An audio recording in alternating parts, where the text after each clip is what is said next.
Hello and welcome to Deep Blue Sea, the podcast. I'm your host, Jay Clue. On this show, we've been through the entire Deep Blue Sea trilogy, scene by scene. Now looking at some Deep Blue Sea adjacent films. That's films directed by Rennie Harlin, featuring sharks, or lots of aquatic action.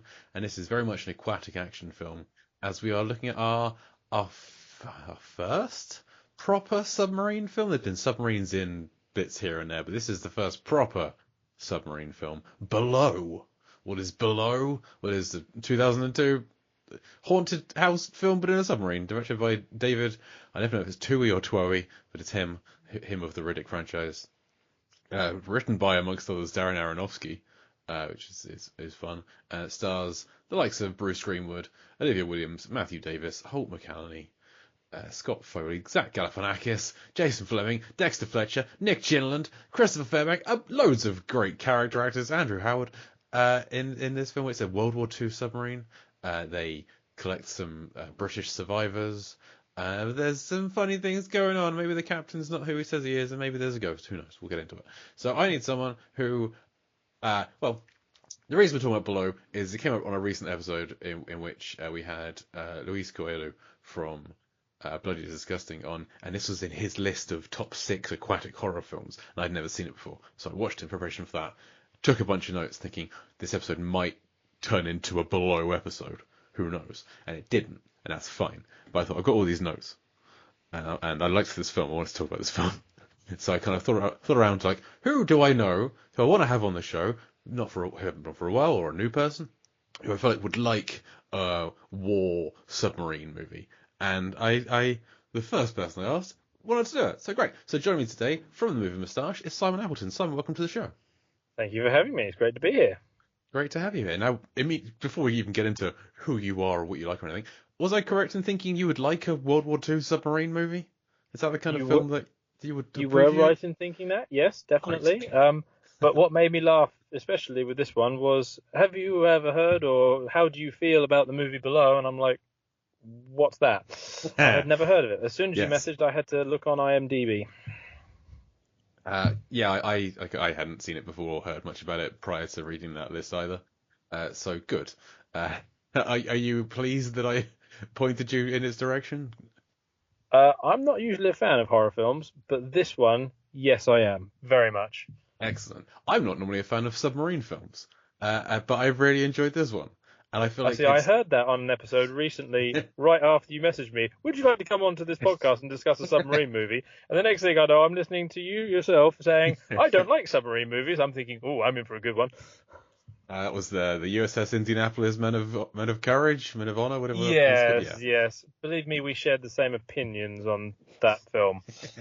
Yes, well, you're welcome for not being invited on to talk about that one. Aaron picked that film. I still can't understand the logic of Aaron picking films where he's picked that and Rennie Harlin's 12 Rounds as 2 of his films to talk about on the show. But hey, you like what you like, I guess. Indeed. So I as I talked about on that show, and I think on the Luis Coelho interview, and indeed on Movie Rob's podcast, where he's going through Die Hard with a Vengeance minute by minute at the moment, where he asked me to rank my top 5 John McTiernan films, and I refused to put The Hunt for October in my top 5 because it's a submarine film. I don't I think I vaguely remember watching the Thomas Crown Affair once, so that's going at number 5 out of spite. Just to keep Hunt for October off the list. I like the Thomas Crown Affair. That was a good film. I've listened to a podcast about it recently, and it sounds like something I would enjoy. But they were also very complimentary. I feel like I should like The Hunt for October. We will cover it one day on this show. I will watch it again. You like it because it was your movie of the month? It was indeed. Yes. It was. That's a long time ago. That was the link I made between you and Below. I thought, yes. Yep. Submarine War. That's we got there. Great. And I haven't listened to that episode since I edited it 5 years ago. I can't remember when it was. Wow. But I think, let's not think about that. I think my general reaction was, I like everyone involved. I should like this more than I do, but I just don't like it. I don't know what it is. I just don't get on with submarine films. I find them often boring. And so it turns out the way to make a submarine film less boring is to make it a horror film. Yep. Is to stick some ghosts in it. stick a bunch of character actors that I love. You always get great character actor casts in submarine films, Mm-hmm. and this one is no exception. And you just, you make them be scary at times, and that submarine is a perfect location to have a horror film because Yep. there's nowhere to go. It's the Alien thing, where like it's a haunted house film but in space. So hilariously, for the flip side of it, if you want to make a horror film interesting for me, apparently you need to make it a submarine movie. There we go. That's where our Venn diagrams intersect. Horror fans, submarine fans, below. It's taking both worlds. Excellent. So this is your first time on the show. We have something we have to ask with first time guests on the show, which is of course Deep Blue Sea. Your thoughts? Explain. Now, as may have been mentioned, I watched Deep Blue Sea in preparation for coming on the show because you got to know your context. Yes. And I haven't watched it in probably 20 plus years. I'm not going to go too deep on that. And if you'd have asked me before I watched it, I would have said, "Oh, that shark movie." Yeah. But having watched it since, I'm not going to say I loved it, but do you know what? It does exactly what it says on the tin. It is a ridiculous shark movie in which a bunch of sharks wreak havoc on a floating submarine pen in the Pacific Ocean, I think. And I actually quite enjoyed it. If you take it for what it is, it's a lot of fun. But one thing that did stick with me, I remember hearing you talk about it. I cannot remember on what episode, but you said watching it now, how you don't see the sharks as the villains anymore. We have come up with that theory. Yeah, they're the victims more than they're like prisoners. Yeah, that rang true with me. Obviously, back when I watched it, I would have been a teenager and just like, well, the humans, they're the humans, so they're the good guy. Right. The sharks, they're the evil, nasty monsters, big teeth, rah rah, we're eating everyone. But actually seeing it now from an adult's point of view, yes, you're right. They're the prisoners escaping. They've had horrible experimentation done on them. They've been trapped in this horrible place. Yeah, they are the victims. I completely understand why the crew of Aquatica want to kill the sharks. If the sharks do get out, it is bad news for people. We see this in the later installments in the franchise. At the end of Deep Sea 2, not all the sharks have been killed. They seem to be okay with this. But then when Deep Sea 3 rolls around, there's sharks out there and they're running amok and causing problems. Not as many problems as you might think. Actually, now thinking about it, like if the world-ending terror that they're trying to prevent in Deep Blue Sea is what happens in Deep Blue Sea 3, it's quite small scale what I actually do in Deep Blue Sea 3. But hey, that's fine. So yeah, I understand that they're trying to save humanity. They're trying to rectify things they've done, but you got to feel sorry for the sharks. There should be a more humane. I reckon if they could contain them and like transport them to a more secure, nicer facility, that will probably be a best of both worlds kind of thing. Like, we're sorry we experimented on you. We've built you this lovely shark pen. Not a pen, habitat. You stay in there. We'll give you some books to read. Whatever it is, we're not quite sure what your intelligence level is. If you want some like Sudoku or something, we can provide you with some puzzles or whatever you need. We can work together. Maybe you know things we don't. You probably do. You can swim backwards without the fins to do so. Teach us. Incredible. Yeah, that would be a better way, a better solution. But they go shooty, bang, bang, because the sharks are trying to kill them. So it's you get it. It's a monster movie. The monsters are gonna end up dead. That's how it works. Yeah, that's how it works, unfortunately. Good. Well, I'm glad that you got to revisit it and enjoyed it more. That's becoming a bit of a trend on the show recently. Is we're dragging people back into the ocean to see Deep Blue Sea, and most people like it. Not everyone, but we got a few people who didn't. But that's fine. As long as there's as long as we're getting some appreciation, that's all good. So, great. Thank you, Simon. So let's get into below, shall we? Let's head down below. There's not really much of a sequitur I can do there. It's just the one word. It's just below. So, I don't want to go through the plot. There's a lot of plot here. Yes. I don't particularly want to go through beat by beat because there's a few twists and turns, too many. for my liking. So let's kind of go through more kind of character-based stuff. So we have the crew of it's the USS Tiger Shark, which are already pinging a little deep blue sea comparison because there's a Tiger Shark in deep blue sea. So ding, top of the list, Tiger Shark. This listeners, this will eventually be full spoilers. At what point it will become full spoilers, I can't tell you. At this point, I would say go watch Below. It's great. You'll enjoy it. So at this point on, you're at your own risk. So you, like Bruce Grimwood's head of the crew, he's always good. I feel like. Yes. There's no weak links in this cast, but Bruce Grimwood is always solid. I mainly know him from the Star Trek films as Pike. Is he Pike? Yes. Yeah. But he's never bad. And I thought he was he's good. He does the job of like leading the crew, having that kind of sinister side. He can tell he's got a secret. You don't know what it is. You can probably guess pretty early on that maybe these guys killed their captain. I don't know, maybe they killed the captain. Maybe he's just taken. Maybe that's what happened. Is that what happened? Yeah, that's what happened. Great. So there's a lot of dancing around. Oh, what happened to Winters? What happened to Winters? These guys killed him. Like, there's not much of a surprise there. No. But he plays that well. I could have actually done with a little bit more of him being nicer to start with. Maybe like play that that change a little bit, because he can do nice. He does. The charming niceness comes very naturally to him. And he doesn't play in those waters a little bit today. It's just kind of standoffish and grim and sour. But he does. I mean, not every character needs to be the same, so he does well there. So yeah, after Bruce Grimwood, the like second in command is Holt McCallany as Loomis. Holt McCallany, an actor who I'd never heard that name this time last year, but since like the Iron Claw came out, wow. I still haven't seen the Iron Claw, but I heard a lot of buzz about it, and then since that, and then listening to being a guest on Bob Wheat's Fight Club Minute podcast, he's everywhere. He may have been in every film I've ever seen. I don't know how I've missed this guy. I'm quite surprised because he's quite prolific. He's not someone I'm like, oh, now I can't help but see him everywhere I go. I feel like he's following me. But I don't know how I've missed him, and he's great. He has maybe the squarest head I've ever seen. But he's been chipped out of granite. So he's someone that you've appreciated before in other films and other works, I'm guessing.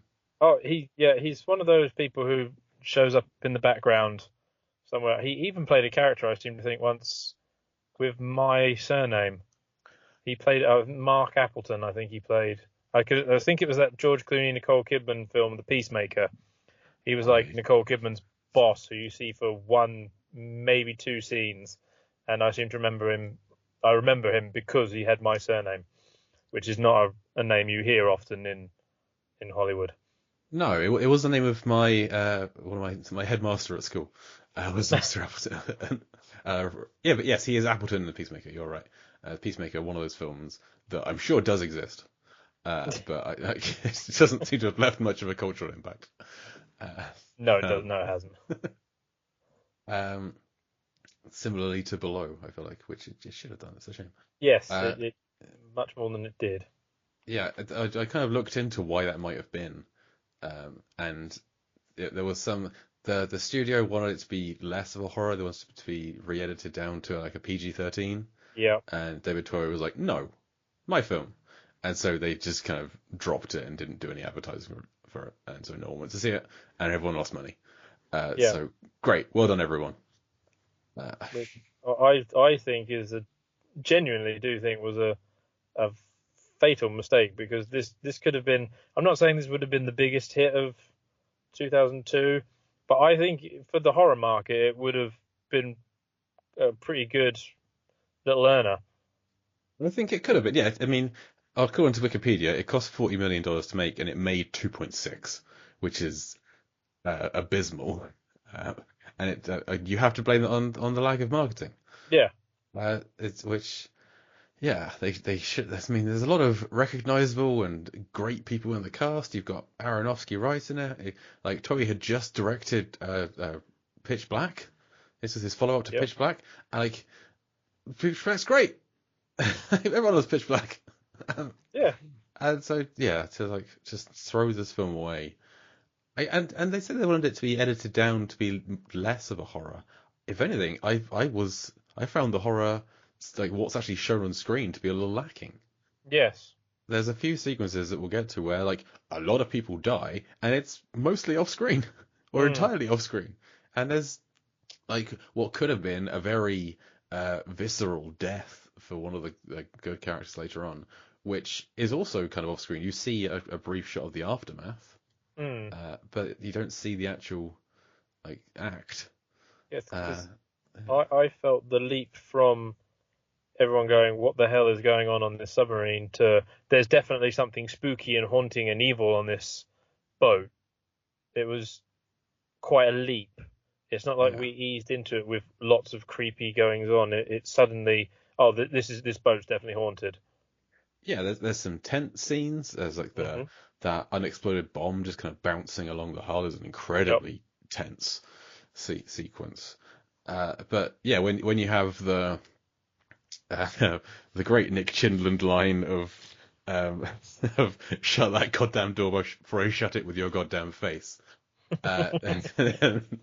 And that being preceding a sequence where 90% of the characters die. Like what we're missing is the effects shot of the fire raging through, Yep.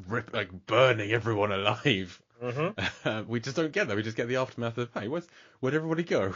Yeah, you got that thud, and that was Yeah, it. you got some characters looking around like, oh, did you hear something? Did you? Mm. I don't know. Well, it's a bit quiet, isn't it? Uh, it's a very unusual way to direct that sequence. I mean, it saves on the budget, definitely. Yep, true.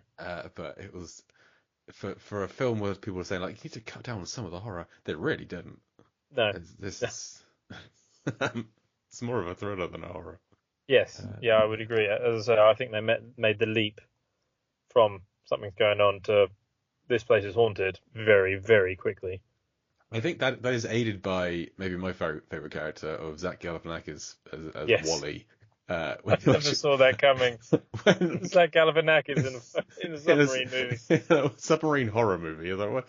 This doesn't add up. This is pretty early in his career. This is he don't like he had a small role in Heartbreakers, a small role in like Bubble Boy, but this is only like he'd been acting since '99. So this is pre his small role in Into the Wild. This is pre The Hangover, of like about almost a decade before Hangover. So this is very early in his career. He still looks exactly the same. Yep. Big bushy beard, just being a kind of an outcast weirdo, and the fact that he seems to really like conspiracies and scary stories, and he's just telling horror stories to the crew. He was great. I thought he was a great addition to this crew. And so he's Yeah. fully on board with like, yeah, ghosts. And when someone posits like, maybe it's not ghosts, maybe we're all dead, his response is, that would be a great twist. Yeah. Like he's in a story. Yeah, that was a good moment. His little charm necklace of all the crackerjack charms as well. Yeah, and he gets the submarine It's at almost the like a end. parody of Dolph Lundgren in Universal Soldier. Universal Soldier. That's the one. Yeah. Yeah, and him collecting ears and hanging it around his neck, almost like a parody of it. But he's just got little trinkets he's got out of Snackerjack boxes. Yeah, there's a few little nice character moments for someone like Holt McCallany. He's just got a yo-yo. And so Yeah, he's just in like an important mission briefing, and he's just there doing yo-yo tricks. I liked every choice that he made, whether it was directed or acting choice of he's doing a yo-yo. The sequence where everyone's on the ship's got to be quiet because there's a ship nearby, and so everyone quiet, and everyone just stops still where they are, and someone very carefully turns a fan off, and then Holt McCallany just reaches out and picks up a tin of sardines and starts eating yeah. Oh, sardines. that's not something you need on a submarine. You're trapped in a small space together, and there's a guy can open a tin of sardines. I mean, I feel like he's a guy who likes sardines. Whenever he has them, Yes. people complain. So he waits until no one can say anything, and then he eats them. Because, like, no one can complain, no one can stop him. You gotta be quiet. Captain's orders. Yeah, very true. It's a nice little touch. And then there's the sequence where he's just naked. Yeah, he's got a towel wrapped around him. Sometimes there's a then towel. ends up Sometimes there's not a towel. anyway. Sometimes the towel is not present. It's from behind. He's just naked. When he just looks at everyone and slaps the towel over his shoulder because it's completely soaked at this point, and just looks at everyone and say, "What?" Back to work. What are you looking at? You've got nothing to see. I mean, it's everything to see here, but get back to work. What are you doing? Yeah. So he's great. Gavin Hack is great. It's always wonderful to see Jason Fleming and Dexter Fletcher appear in anything, especially together and like on opposite sides. But they have a little fun side mission later. Jason Fleming is Stumbo, like just a kind of engineering lackey guy, gets all the rubbish jobs, and then Dexter Fletcher is Kingsley. He's one of the English people brought aboard. So Dexter Fletcher gets to be posh. Jason Fleming gets to be as unposh as possible. That's always delightful. I love them both. We had a similar Fleming just kind of cropping up in Deep Rising, one of the films we did early on in this podcast, and I was just delighted to see him then too. I love Jason Fleming. I love Dexter Fletcher. I'm frustrated. Like their careers could have blossomed even further if this film had had better. Yes. But not to be. And Nick Chinland, I have to give a shout out to Nick Chinland because we did Con Air, the podcast, in which Nick Chinland is Billy Bedlam. I didn't recognise him to start with here because he has a shaved head, but it's not until he starts talking and I see the way his eyes squint and his mouth moves. Oh, that's Billy Bedlam. Okay. Yeah, he's quite a unique individual when. Just focus on that face. Yeah. Yes. Yeah. But the Olivia Williams is the lady on board. They wanted to emphasise that it is unusual for women to be on board a World War II submarine. With one of the more impressive shots of the film, with it's like a long take going through and introducing the supporting cast and the setting of the ship, as when they pick up these crew, you just have like the worst dialogue in the world of very a couple of guys going through telling everyone that they've picked up a few British people, and one of them might be a lady, but in the worst ways you could possibly imagine. Yes. And every person had a different way of saying it. It wasn't just the same thing every time. It literally changed, in some cases quite drastically, every time a new person passed it on. And it starts out with the likes of 3 Brits, one's a skirt. Not great. Not a great, like, one's a skirt. Okay. And then you get like 3 limeys, one's a female. 3 tea bags. I hear one's, and then in like bazoomed, I think is what he says, and then like that, yeah. Shows breast. 3 red coats, one of them's a bleeder. Yeah. Is maybe one of the worst things I've ever heard. Yes, it just gets worse and worse. Yeah. But I mean, that is one of the few. One of my issues I have with Below is it's set in World War II, but it doesn't often feel like it's a World War II film. Maybe this is how everyone spoke back then. Maybe this kind of is how it would have felt back then. I don't know. It just feels like a very modern story. Yeah. I see what you mean there. Yeah. If it had been on a modern submarine, no one would have really noticed the difference. Yeah. So that one sequence of like, guys, there's a broad on board is the only real. Like, this is a film set in the 1940s. Yeah. Everything else has just kind of felt modern day. Not everything, most things. So the choice to make it a World War II film, I did find interesting, because that would have increased the budget. And they shot a lot of this on a World War II submarine. Yes, yes, USS Silversides. Yes. I actually asked our friend Heather about it. Oh, yeah? What did she say? Yeah. Absolutely nothing, because she lives on the other side of the state to it. I thought she might have some knowledge of it, being that she's the only person I know who lives in Michigan. She does not. She even checked with her dad, who's a history nut. Nothing, but she does say hello. Oh, good. Well, hello back to Heather. Friend of the show. She's been on 5 times at this point. She is our resident James Cameron correspondent, and so we'll be back at least 2 more times for the 2 remaining aquatic James Cameron films until he makes more water-based Avatar films. Good. Okay, so Olivia Williams, she doesn't really get a lot to do character-wise. She's just kind of there's not a lot to her character. I guess she is basically just playing the lady. There's not. I didn't see a lot to her character. No. Apart from she's the person whispering in, or to the crew anyway, she's the person whispering in Odell's ears, the young officer who's actually trying to figure out what's going on. Matthew Davis played him. Yeah. Yes. So Odell and Cause are the two of I would say the weaker links, for me at least, in the cast, because they're identical and they're both quite bland. Yeah, they're just on opposite sides. Yeah, they're just the generic guys. Yeah, where like one's on team Bruce Greenwood, one's on team what's going on. This ship might be haunted, kind of thing.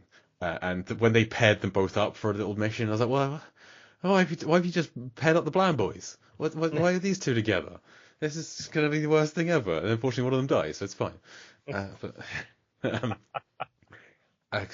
They're two guys who I've definitely seen them in things before, but they're just so kind of generic that I could never picture who these people are, what they've ever done. And I was like, one of them was in Scream 3. And he has a face I vaguely remember from being in Scream 3, but I couldn't remember what character he is. And like, one of them's in Legally Blonde, but again, like, who was he in I don't know. They're just guys. They're just there. Yeah, Matthew Davis, I couldn't tell you if I've seen in anything else. Scott Foley, I did used to watch The Unit back in the day, but that is about it. Well, I mean, spoiler for Scream 3. Scott Foley was the bad guy in it. He was the ghost face in it. But I don't. That's kind of the weakest villain of the franchise is Scream 3. When you have a cast, it could have been Parker Posey. It could have been freaking Patrick Dempsey. It could have been Patrick Warburton. There's so many better people it could have been, and it's Scott Foley. So whatever. But their blandness was kind of offset by the fact that the scene you're referring to was possibly one of the most interesting, possibly tense scenes of the film. Definitely, yes. It's definitely it's a real classic horror movie setting, I guess. Of like, they're in a submarine. They're at the bottom of the sea, but we're going to have to go outside the submarine and into this corridor that's half filled with water. I couldn't quite work out what this place was. I thought it was meant to be the bit that they kind of fill with water to make the submarine do the whole submarine thing, but it was very. I've literally written on my notes, dive scene, not on my bucket list. I didn't know this was possible. Sure. Oh, okay. So it's the ballast tank. You're right. I've never looked into how a submarine works. I just assumed that they do. So I have no desire to go on one. So yeah. So there's a big corridor that they'll fill it with water to sink it, and this is currently half full with water or half empty with water, depending on how twisted you are. And they need to send 4 people in to go, and there's like an oil leak in there. So whenever they surface or go anywhere, the Germans are able to track or see where they are because they're just tracking oil everywhere. Yes. So they need to go in there, seal it up. So you get Jason Fleming adamant he won't do it. Cut to him all suited up to do it. Yep. Always fun. Zach Galifianakis just kind of don't know what short straw he pulled, but he's there. And then Odell and Cause. Odell is there because Lewis is trying to kill him. Yep. And Cause is there to make sure he dies. Well, that's what you do when you murder someone. You murder someone else to make sure you get away with it. Yeah. I mean, I get it. As plans go, it's not a bad one. This is a terrible situation that I'm surprised any of them get out of. Yeah. But the fact that the wrong one dies is kind of funny. I do love the bit where Loomis literally has to stop him that because he goes sort of so smoothly. So, oh no, he didn't make it. Oh bugger, the wrong one didn't make it. Hey, where is Odell? I'm here. Cause. Where is? Oh god damn it. Where is Cause? I didn't see this happening. Who knew there was a big mallet in there that someone could get hit over the head with? But yeah, that's a great setting for a horror film. Like, it's already a terrible location to be in. A submarine at the bottom of the sea. Throw in, go outside, half full of water, pitch black corridor, just lit with your head torches and your lights. Perfect horror setting. There are a couple of reliances on jump scares that frustrate me a little bit. Like when they start going into that sequence, there are of course like deep sea stingrays or something. Just kind of emerge and scare the crap out of Zach Galifianakis. Which, they're kind of the ghosts of the sea, I guess. Yeah. So it makes sense. Moana's grandma becomes one. That's all I've got. We've not done Moana yet, but one day we will. I've watched it many times. Yes, you have. Not through choice. You have child or children? Just the one. Just the one. That's Mine enough plenty. To watch. That's more than me. I still enjoy Moana. I'm still looking at far more Pixar Lego than I feel like a 36-year-old childless man should do. But there we are. I miss Lego. I'm waiting for my boy to get old enough that I can get back into Lego. You can just. Yeah, I don't think you can just do it yourself, but I don't know if you have the time because you have a child. So the trick is I found is to go on like quite a few long car journeys throughout the course of a year, but don't do any driving. If you become a terrible driver, like I am, and you have a wife who is a better driver and is reasonably okay with long drivings, then you can do Lego in the car. See, now I want you to start a YouTube channel in which I watch you building Lego in the car. And we can send you to different locations. You know where they that famous test track where they like to film movies. They did this Aston Martin scene in Casino Royale. Okay. Where he obviously almost runs Vespa over. We want to send you there and watch your wife driving around these tight, sweeping bends, and you struggling to put a Lego model together. That would be fun. Like it'd be like extreme Lego of trying to do it in a because we're not going that fast. We're often stopped in traffic. Yeah. But yes, earlier this year I built Woody, Buzz, and Bo Peep. Nice. Fairly soon I'm looking. There's that Phantom Menace Lego blockheads set that I've got my eyes on. Nice. I might be doing that soon. We'll see. I haven't got it yet. So I need to buy it before we go anywhere. I can't see them doing a Lego set of Below. No. I don't think there's much of a demand for that these days. Well, you could get a submarine Lego model and then like embed a hook in it, or someone else. Yeah, that's something I've not seen in a submarine film. Is like being attacked by a big like mace, being dangled by another submarine. That caused some serious damage, as you'd imagine. That's not what they're designed for. I did not know that they even did that. Yeah, I did read that was more of a World War I tactic than a World War II tactic. But in terms of the film, that was quite up there with the depth charge rolling across the deck. Yeah. Bit. Yeah, they say like all's fair in love and war, but I get the idea of shooting at someone or dropping bombs on a submarine. Hitting it with a hook just seems mean. Yeah. Just it's really like inhumane way to take out a submarine is just a big ball with spikes on it. Yeah, as I say, I'd never even thought of that being a thing, but yeah, you're right. That does seem unsportsmanly. Not Queensberry rules. Yeah. For submarine combat.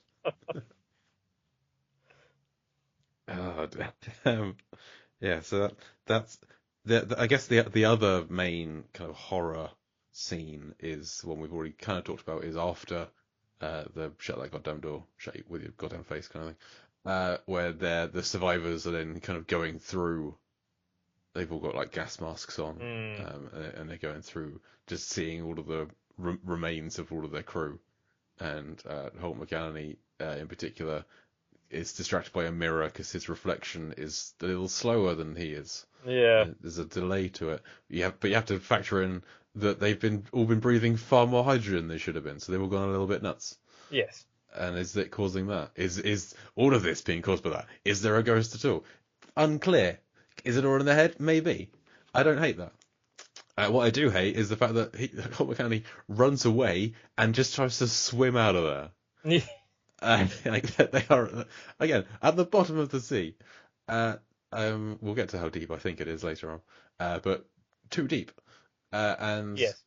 I didn't quite work out how he got out. I think there's obviously some means of getting out of the submarine without flooding the whole thing. I think it's the same way as before the dive scene where they go into the ballast tank.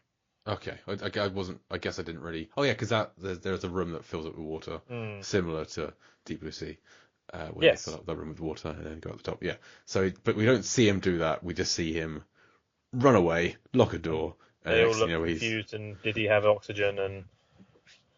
And then he gets again another thing that I never have thought I'd see in a submarine movie: getting impaled with your own submarine. A difficult thing to do. Yes. It's an unusual way to die, I think. Not many people in the course of all of history, I think, have been impaled by their own submarine. I like to think not, because it's a bloody horrible way to go. Yeah. But he's a bad guy. It's fine. Yes. Yeah, I mean, the only more implausible bad guy death happens at the end when somebody manages to shoot himself in the head twice. Yes. Which, like, as suicides go, impressive. Yeah. Very impressive. Like, how? I mean, I have heard of people shooting themselves in the head and not dying, but you would have thought at some point he would have dropped the gun and screaming, "Ow, this really hurts." Yeah. Kind of like Timothy Dalton in Hot Fuzz. Yes, absolutely. I hate that death. Just because he can't close his mouth. There's a church spire sticking up into the top of it. Oh, it makes me horrible because there's that fleshy bit under your chin. Yeah, something could go through that, but then it's gonna. You don't want it to keep going. Yeah. Awful. It's a shame that there's no aquatic moments in those films. We'll never cover them on this show. I need Edgar Wright to make a submarine film, I guess, or make some kind of boat. Film with some swimming in it. Please, is that difficult? He never has. He's never made anything we could cover on the show. I don't even think there's an episode of Spaced we could cover. Damn it. There's nothing. Damn it, man. No. They never go to a swimming pool or something. Oh well.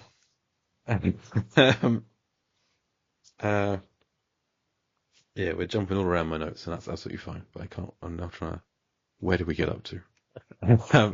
There was a couple of more supporting members of the crew. Like Christopher Fairbank has cropped up in quite a few films we covered on this show. It turns out, because he became like part of Rob Marshall's crew for a while. So he was in the terrible Pirates of the Caribbean 4, and then he was in the more recent Little Mermaid. I think he was in The Little Mermaid. Oh, was he? I feel like he was. He was a guy on the one of the guys on the ship, one of the Prince Eric's men, I think. I haven't seen the latest Pirates of the Caribbean. I kind of gave up on that franchise. Stop at 3. You can stop at 3. Yeah. I really like the first 3. 4 is god awful. 5 has like a couple of okay moments. There's zombie sharks in 5, but they're not in it enough for a film we've covered on a shark podcast to have like one scene of zombie sharks. It's not enough. No, I agree. Not enough. Yeah, sad. But there we are.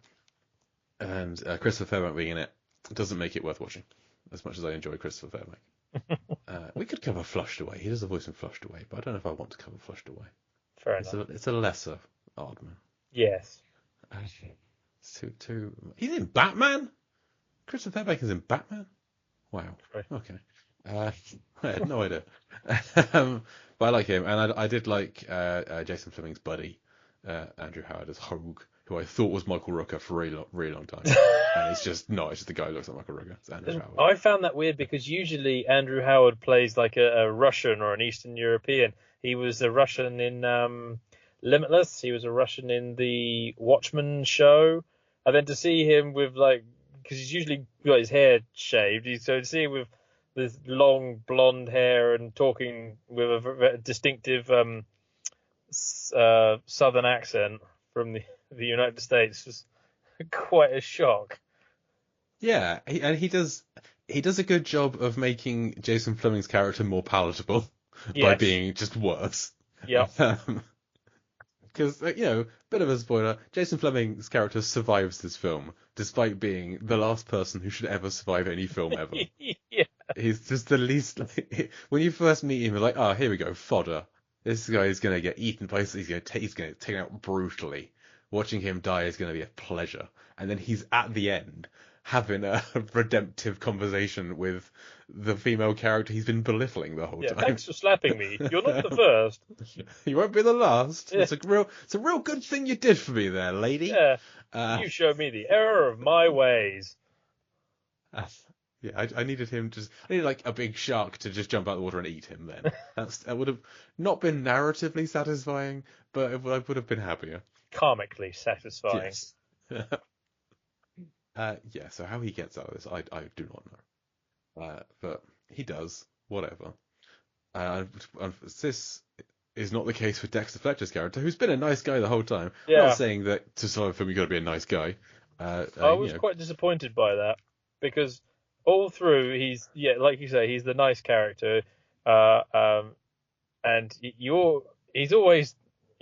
just a good character, despite what's happened to him and how these people are treating him. He's still nice, and then you have that big sort of the ship's doing something, it's getting to where it wants to be, and they all get thrown around a bit, and then all of a sudden she's just holding him, and he's got a big hole where his head used to be. Well, they're trying to open a door, and so he and Jason Flemyng go on a little mission to go and find a winch or something, and they bring up to the door, and they're all put on it, that's right. And then suddenly something snaps, and you get that shot of something flying through the air, and all the other characters look up, and we don't see any result. And then, as you say, later on, Olivia Williams is holding him, and he's got this big gash in his head because whatever the flying thing was tried to decapitate him. It scalped him, basically. Yeah. And we don't. This is the horror thing here. We don't see it. We don't see the thing happening. It took me a second to go, which one's that? Yeah. Oh, it's like it's Dexter Fletcher in his big chunky jumper. Indeed. Oh dear. He has an injured leg that heals very quickly, I gotta say. Yes. But that's fine. That's fine. But yeah, so he's out. Holt McCallany swims away, gets impaled, dies. Claws gets taken out by the mallet. Bruce, we just kind of get 5 people left of Bruce Greenwood's Bryce. Bryce, Odell, Olivia Williams is Paige. Zach Galifianakis is Wally, and Jason Flemyng is Stumbo. Both of them should have died a long time ago, but there we are. They're both still here. And then they just like, hey, we're going to surface. We're surfacing, we get out of here. And they managed to... It kind of gets a little bit like Bryce isn't sure. Do they want to survive? Is he going to try and kill everyone else as well? How is he going to play this out? And then eventually he just kills himself. He just shoots himself in the head and then does it again. And then he's dead. Before making sure that Loomis is dead. Yes, yeah, he does see Loomis. He shoots at Loomis. Loomis is very dead. No one more dead than Loomis at this point. I found Bryce's end a little unsatisfying. Yeah. Just the fact that he takes himself out. I mean, I don't know. I don't have a problem with that. Yeah, because all of the others, to a degree, were got by the one looking for revenge. But maybe that's what he wanted. He just drove him mad, whereas everyone else, he scared to death. Obviously, he appeared in the reflection and he fell on his head.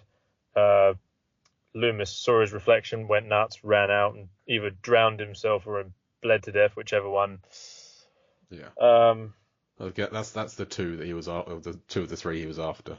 Yeah. So the other one, he just drove nuts to the point where he took himself out. Yeah. But yeah, I know what you mean. It was a bit sort of, and then he does it again, and he's like, oh. Yeah, you gotta wonder if Winters didn't care much for the rest of his crew. I wondered that. Because, He wrote about that. That's another thing I've got in my notes, is that he obviously doesn't care about his crew because he killed all of them in search of his own rest in peace. maybe when like Bryce, Loomis, and Cause came back down from when Winters was killed, he was expecting like, you all should have mutinied. There should have been like, you should have refused. Should have been more of a trial. But you all just went along with it. Yeah, no questions were asked. You're all gonna die. I didn't see nothing. Yeah. Cowards, a lot of them. Indeed. Like, well, maybe Wally at some point had a conversation like, what do you reckon happened up there? It's maybe there's just one little conversation between him and Stumbo. And Winter's like, that'll do, that's enough. I'll let you two can live. You were my favourites the whole time. But yeah, they signal to a ship and they get off, and the four of them survive. And I still can't believe Stumbo walked away from this film. Yeah. It still boggles my mind that character survived. The least likely to survive survived.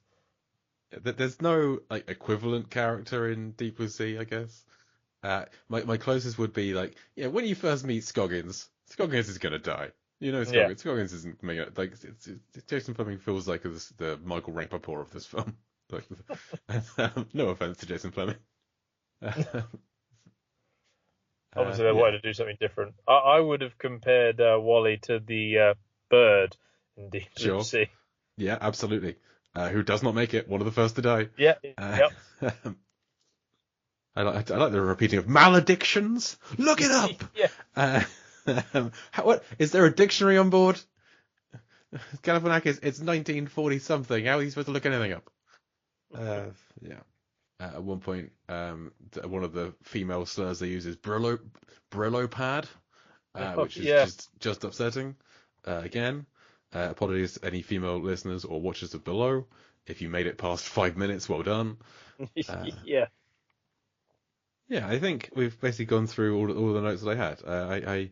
This is making me. There's a close-up shot of Dexter Fletcher drawing on a map with a pencil. I love close-up shots of pencils. They're so satisfying. I don't know what they're just so. It's just I like to draw a lot, and I just find that the motion of a pencil, the texture of it all, it's great. That kind of macro photography, love it. At least I know what to get you for Christmas. Yes, pencils. I love them. I've got so many. My wife complains that I have so many pencils. But she should stop working for craft companies, and I'll stop using her discount. Fair enough. We'll blame Mrs. Cluett. That's Mrs. Cluett's fault for working in that industry. How dare she? Yep. It's no one else's fault but hers. I used to work in a stationery shop as well. I still have some of the pencils that I have from that, and I had left that job 20 years ago. So maybe I bought too many then. I just don't draw enough. That's the problem. There's never too many. So that's all my notes for Below. I feel like this film is going to be responsible for any other submarine films we cover on the show, because they've opened the door. Yeah, you've literally opened the floodgates on that one, buddy. Yeah, you shouldn't do that on a submarine. And so we will cover more. We'll cover. I've been told I need to watch Crimson Tide. It's a good one. It's not. It's another one of those. It's not so much about the submarine. There are submarine bits to it, but it's kind of about the human drama. Sure. Okay. So other than Crimson Tide and Hunt for October and Below, any other submarine films that you'd recommend? Now you're testing me. Other than the ones everyone knows and Below. Avoid U571. Yes, I've been advised to do that. Definitely avoid that one. I've seen Das Boot. I've crossed that one off already. Das Boot is excellent. Yes. I can't think of any offhand. No worries. I think I've seen. I'm sure I'll think of some as soon as we end the recording. I'll be like, I remember. Is it Hunter Killer, the Gerard Butler one? Oh yes. So I have seen that. See, now for me, that is a movie of two halves. The submarine bit is actually quite good, mainly because Gerard Butler, for once, isn't playing the oorah macho, grr, yeah, look at me, American. He's a bit more reserved, a bit more calm, a bit more considered. But then, because it's produced by the guys who behind Fast and Furious, you then have the bit with the soldiers or sailors, I think they're Navy SEALs, on the ground doing all the rescue-y, shooty stuff. That felt very Fast and Furious to me. Okay. I remember nothing from it at Well, all. yeah. So I remember kind of liking the submarine bit, and all the rest was kind of a bit meh. I think I saw it at a similar time to when I saw Black Sea, the Jude Law Right. one, which I think I just merged the two of them in my head as to which one's which. Although Black Sea not a military film, I think it's just a No, that's submarine. about going after Nazi gold, if I remember rightly. Yeah, and I that was good. I was going to I love Scoot McNairy and Ben Mendelsohn and Michael Smiley and chucking them all in a film. Great. And I refuse to remember any of that. So maybe we'll cover both of them at some point again. There's a lot of submarine films. We'll do some more. Will we ever do Yellow Submarine? Probably not. Because I don't like the Beatles. No, that's a whole different thing. Yeah, that's a whole other conversation of like, well, okay, it's not I don't like the Beatles. I just have never really listened to them much. So I've never allowed myself to like the Beatles. And that's where that should end, or I will receive hate mail. Good. More hate mail because I've done podcasts on a Hard Day's Night before. Sorry, you can send me some hate mail as well because I'm not a Beatles fan. But have you listened to them and don't like them? Or yes, no, I have listened to some of their music. I could just about endure some of them. I think I watched their movie once when I was a kid, but being a kid, I had no idea who they were or that they were actually a band. I thought I was just watching a movie about a fictional band. Okay, so I've seen A Hard Day's Night. It was movie of the month on the Lamcast at some point. I did not like it at all. It was one of my least favorite films. Yeah, one of my least favorite films we ever covered on that show. I didn't recognize most of the songs. I wanted a plot and a narrative and a script, and I got none of these things. I was just amused to see the elder Steptoe in something else other than Steptoe and Son. Was what amused me about that film. It's like, hey, he does the stuff too. Great, good for him. Excellent. Okay. So did you have any other notes on Below? Yeah, just that I like that it doesn't start off like a horror film. If you were to turn this on, so it was on the telly or on the movie channels, what have you, and you started watching it, you wouldn't know necessarily from the off that you were watching a horror / thriller. It would look more like just a World War II submarine movie. And hilariously, in the beginnings of it, I think you see more of the inner workings of a submarine than I have seen in actual like World War II or any kind of submarine movies, bar can you see them on the sonar, radar, whatever, and fire the torpedoes. So I quite like that. I like that the tension and the claustrophobia, they ratchet up, but at different degrees. So it becomes claustrophobic quicker, obviously because we're sealed on this metal tube under the water, and the tension doesn't necessarily keep up with it. They're at different levels at different times. And as I say, it is a haunted house movie on a submarine, or as you said earlier in the show, and I like that. I liked how they did that. That's a good insight. We do see a lot of the inner workings of the submarine, like the character of Chief, the Nick Chinnon character. He's kind of like the head mechanics. Whenever he's doing anything, we see him going in depth in fixing stuff and all the. There's more locations in this submarine than I was expecting to see. Yeah, when they look at the is it hydrogen build-up in the? Yes, yeah. There's I like the fact that he had to jump down several hatches and it's actually hidden in a way. It's not a place where anyone can look on the wall and go, "Oh, hydrogen's up. Oh dear. It's gone beyond the limits of the scale. Yeah. Oh no.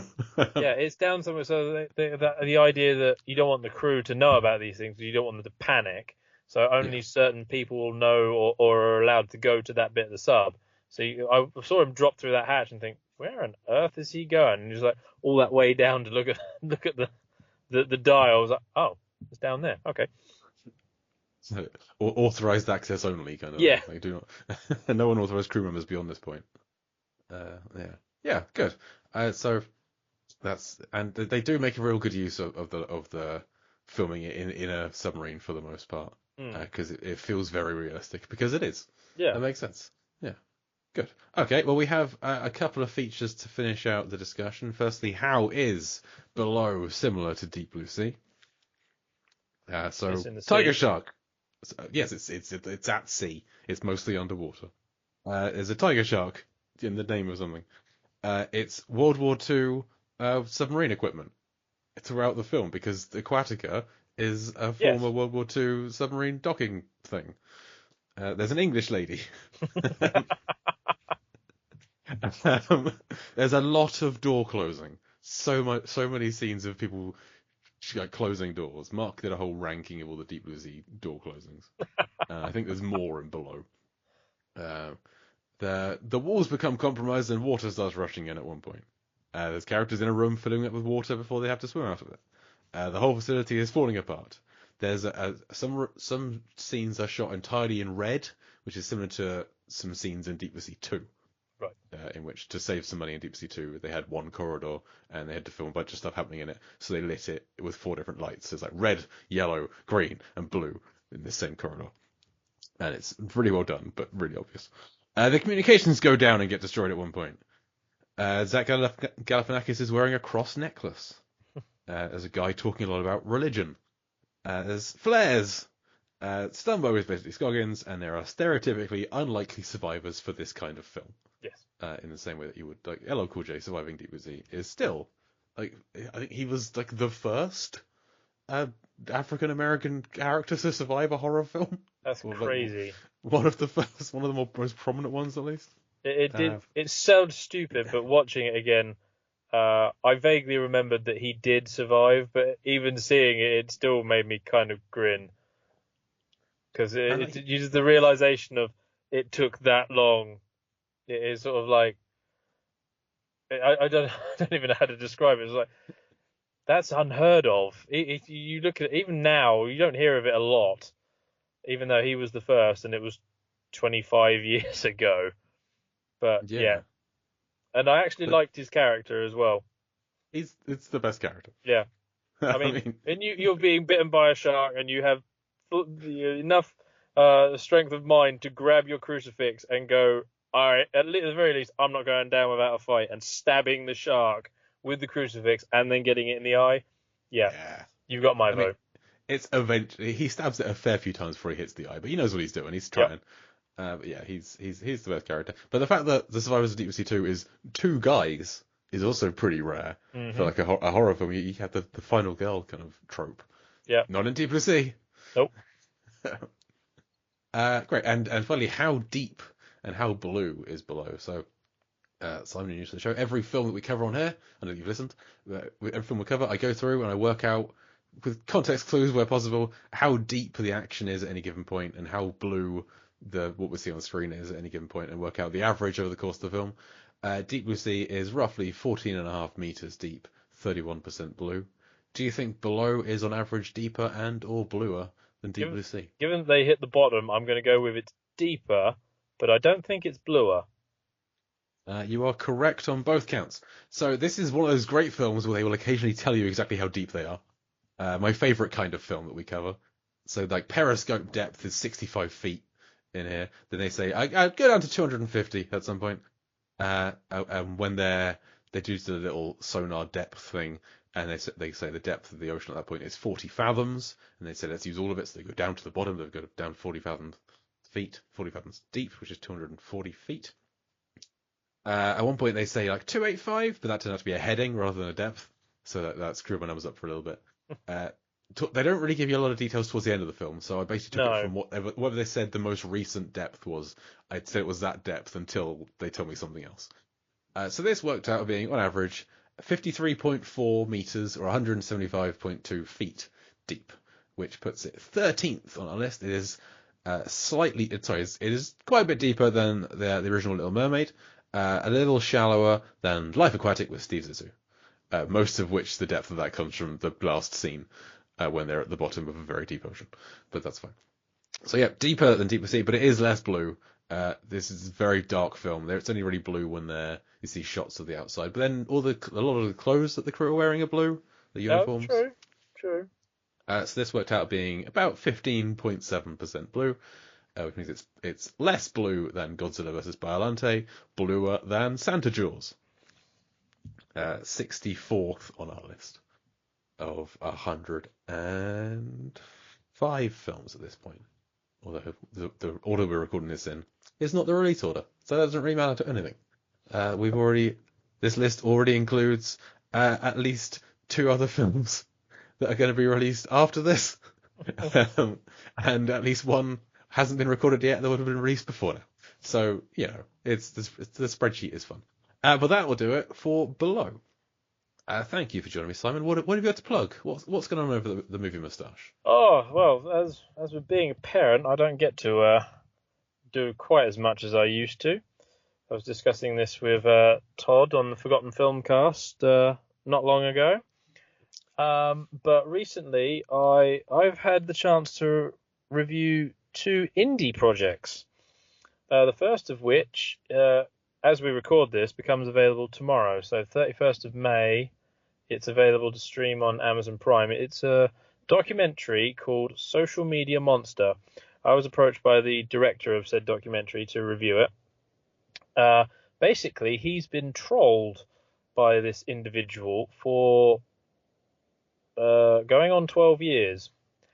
And at one point, this person decided to troll an entire town in Middle America for a variety of reasons. I don't want to spoil it. It is a fascinating documentary. And as the director pointed out, he agrees it is fascinating. It would be even more fascinating and also hilarious if he wasn't involved in it. And so he found out about this and obviously traveled to the town and interviews people in the town, members of a local band, former city councilmen, all of whom have had interesting experiences with the troll. And yeah, I was captivated, so much so that there are already plans to make a follow-up, and I wholeheartedly hope they do, because this story is when they say things, life is stranger than fiction. Yeah, this is the living embodiment of that. So Social Media Monster. You can find my review at moviemustache.com. And the other project I've reviewed recently is a little indie short called Static Cling, about a man who gets, he's rather obnoxious, goes to the laundrette to do his laundry, tries to, shall we say, hook up with a lady who is at said laundrette or laundromat, and then inadvertently gets himself stuck inside his own coat. It's like a live action Looney Tunes skit. It's rather amusing watching him try to escape. And all the while, there is another man locked in the greatest battle that humanity has ever known, man versus vending machine. Something we can all relate to. Trust me. Everything he tries to get his candy bar out of the vending machine, someone somewhere has tried, and it's rather amusing watching him do so. So, yeah. I've also recently reviewed Ghostbusters Frozen Empire, but that's obviously been out a while. And I'm sure my words aren't profound on that, but you can find all of those, as I say, at moviemustache.com.